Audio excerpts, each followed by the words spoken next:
যদি বিএনপির লোকরা প্রস্রাব করে একমাত্র, তাহলে প্রস্রাবের তোরে ভেসে বঙ্গোপসাগরে গিয়ে পড়বে। যদি বিএনপি শুধু থুতু ফেলে, সেই থুতুর মধ্যে তোমার খুঁজে পাওয়া যাবে না। জনগণের ভোটে নির্বাচিত হওয়ার পরেও যাকে ঢাকার মেয়রের দায়িত্ব দেওয়া হয়নি, সেই ছেলেটি ইন্ডিয়ান স্টার। কোর্ট এখন তার পক্ষে রায় দিয়েছে। এখন সম্পূর্ণ প্রতিহিংসাবশত দেখবেন এর ব্যাকগ্রাউন্ড মধ্যে ছাত্রলীগ লুটপাটে চূড়ান্ত করার লক্ষ্যে ইশরাককে ওখানে বসতে দেওয়া হচ্ছে না। কোর্টের আইন যদি না মানা হয় তাহলে তাকে বন্য এবং ফ্যাসিস্ট বলা হয়। সরকার কি সেই লাইনে যাচ্ছে কিনা এখন চিন্তার বিষয়।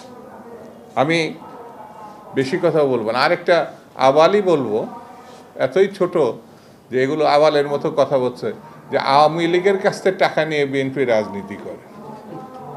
বাবা, বিএনপি যখন রাজনীতি করছে তোমার বাপেরও জন্ম হয় নাই, তোমার তো জন্ম হয় নাই।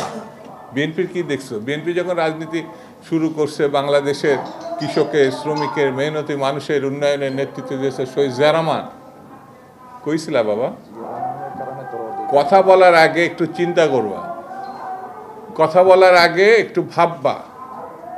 আমরা ভেবেছিলাম তোমরা জাতীয় রাজনীতিতে এসে একটা কিছু হবা, কিন্তু আবালের মতো কথা বললে পরে তোমাদের সম্বন্ধে মানুষের ধারণাটা কোথায় যাচ্ছে একটু ভেবে চিনতে দেখ। বিএনপি একমাত্র দল যেই দলের নেতৃত্বে এসে আপসীন নেত্রী যার মৃত্যু হতে পারত, 6 বছর জেলের মধ্যে সাজা খাটছে। তুমি কইছিলা বাবধন? বিএনপির বলো যে আওয়ামী লীগের টাকা দিয়ে রাজনীতি করছে। যদি বিএনপির লোকরা প্রস্রাব করে একমাত্র, তাহলে প্রস্রাবের তোরে ভেসে বঙ্গোপসাগরে গিয়ে পড়বে। সবকিছুর একটা সীমা থাকতে হবে। এমন কোনো কথা বলবা না যে কথার দায়িত্ব নিতে পারবা না। বিএনপি সম্বন্ধে যে অভিযোগ করছো, সেই অভিযোগের জবাব যদি বিএনপি শুধু থুতু ফেলে, সেই থুতুর মধ্যে তোমার খুঁজে পাওয়া যাবে না।